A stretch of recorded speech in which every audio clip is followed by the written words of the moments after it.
Can we talk right now, Dad? Sure. What is it, Taylor? It's about next week's visit. I couldn't get any train tickets, so Jim's going to be driving me there instead. But what about your car sickness? You're just like me in how car sick you get. Jim says it'll be fine if I take car sickness pills and just sleep in the car. I see. We'll need a place to park the car when we get there. Oh, that's right. I'll ask the neighbor if we can borrow the empty lot she owns. Thanks.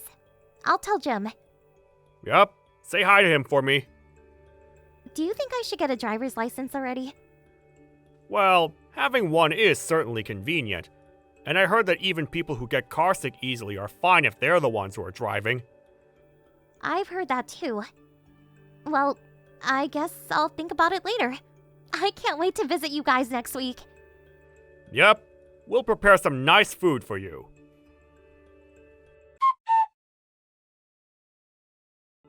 Taylor, it's Dad.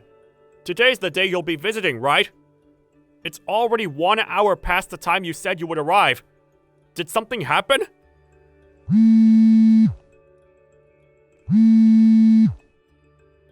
Taylor? Are you asleep in the car or something? Text back when you see this, alright? I'll try and call Jim.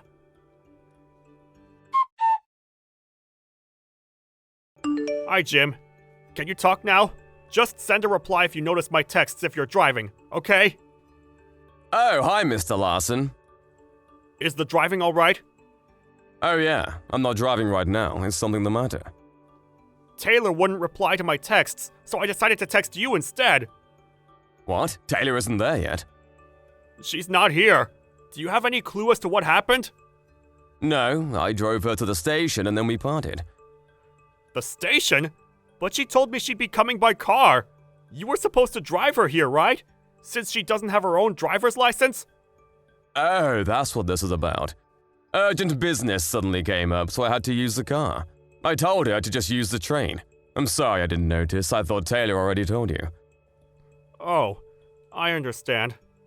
Well, tell me if you hear anything from her. I'll tell you if she texts me anything. Alright, got it.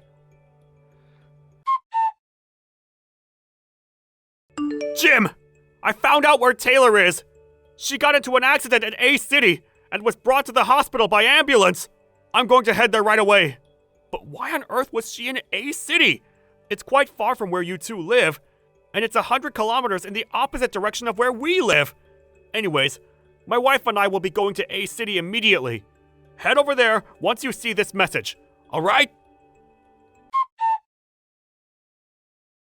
I'm fine, Dad. Taylor! You're heading over here, right? Yep. Your mother and I are in the train right now. But if you can text, that means you weren't badly injured, right? Yep, I'm fine.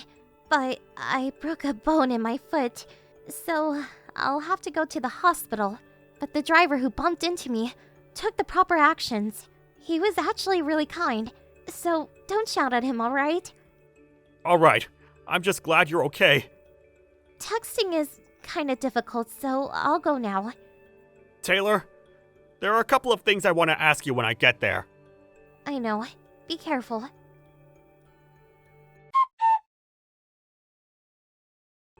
Jim, you haven't been replying to my texts. What's the matter?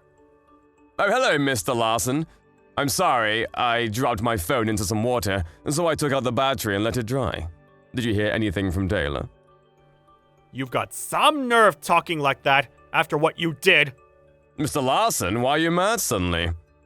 You're cheating on my daughter with someone else right now, right? What? You pretended to have urgent business you suddenly needed to attend to, but you were actually planning on going on vacation with this other woman, right? Huh? What made you think that?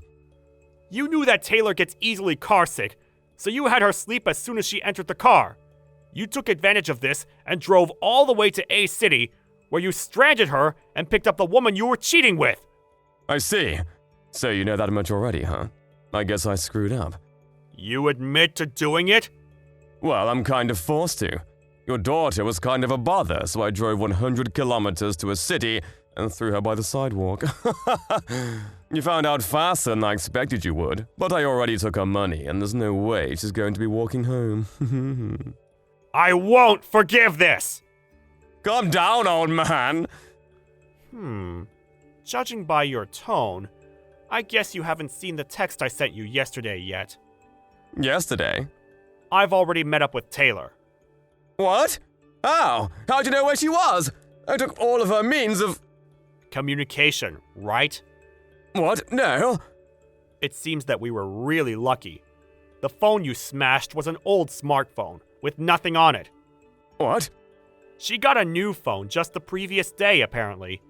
All the data was transferred to her new phone. So that's the phone I destroyed? Yup. Take a look at the texts I sent you yesterday. Then we'll talk.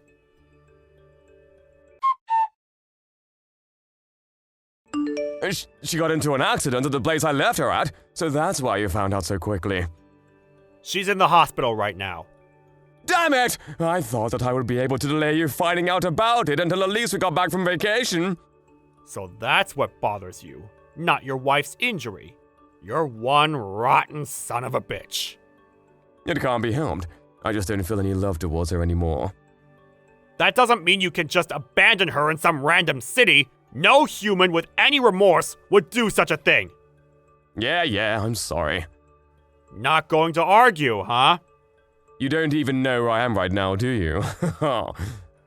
What if I said I did? What? You're at a resort a few kilometers from A City, right?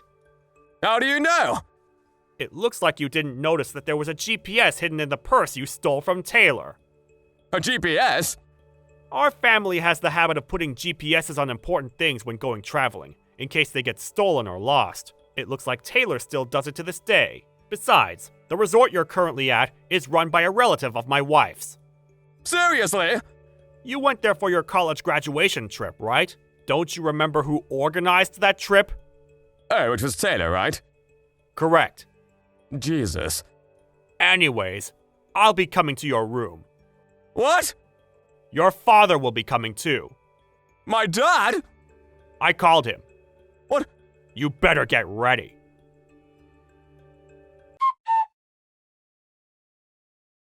Damn it! My dad now monitors everything I do because of what you did!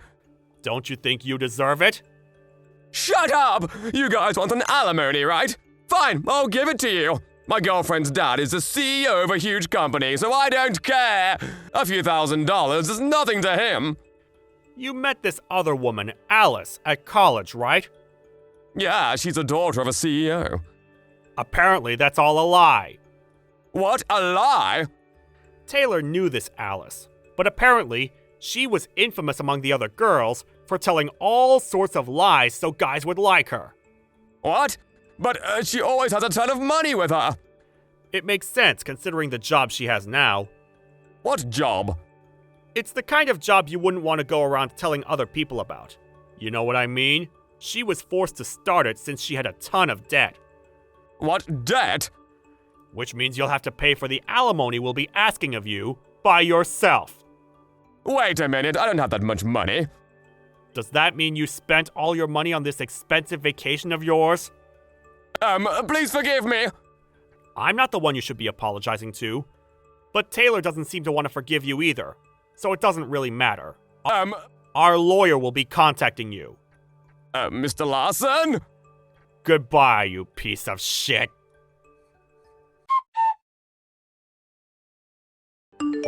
The person Jim was cheating on Taylor with, who came up with the idea to bring Taylor all the way to A City. Apparently, she sees Taylor as her rival, which is what made her decide to try and steal Jim and abandon Taylor in some distant city. Obviously, we asked for quite a large alimony from the two. It seems Alice was shocked when she found out that this little prank of hers she pulled without any thinking caused quite a mess. She accepted the alimony and the ban on approaching Taylor without arguing, and is now extremely busy with the extra work she's taken on.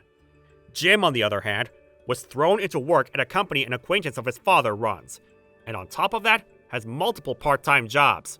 He's now being monitored 24/7 and is constantly working to pay off the debt. thank you for watching. Please subscribe and hit the like button. See you next time.